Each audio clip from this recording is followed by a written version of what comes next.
Good morning, everybody. Well, it's been a little while since I posted anything, so gonna kind of run through some of the things that I've seen on the news and whatnot. Yesterday, they said that Senator Mitt Romney, a Republican from Utah, is not going to run for re-election next year. It'd be interesting to see how that pans out. The balance of the Senate next year could be pretty crucial in American politics. GM, well, actually, it's the UAW, and they might be striking against GM, Ford, and Stellantis.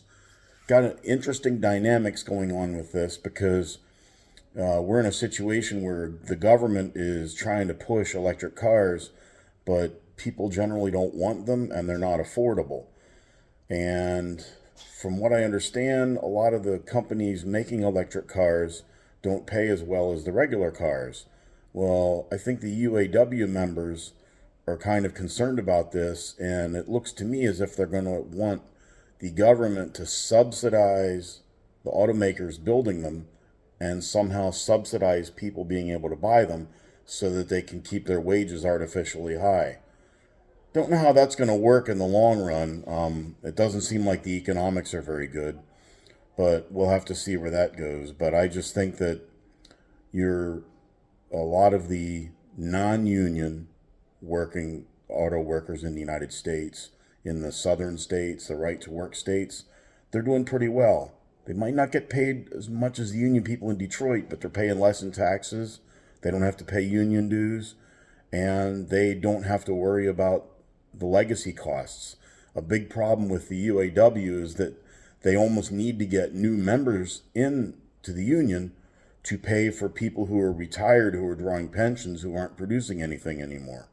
That's kind of a problem that is going to haunt them. They're a lot of the like Volkswagen, Toyota, I believe Mercedes, BMW, Mitsubishi, Honda, Nissan. They have non-unionized plants, and the workers voted it down. They really don't want anything to do with it, and they understand that a lot of their dues would be funding people who are about to be retired or who are already retired.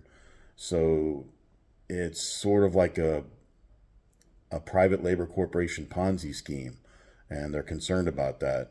But yeah, it's manufacturing is kind of a tough thing. You know, you want more jobs, but you can't have the government passing regulations, and you can't have unions, which are a business, trying to make it unprofitable for the company to build the things that give them jobs. It's like a dog chasing its tail.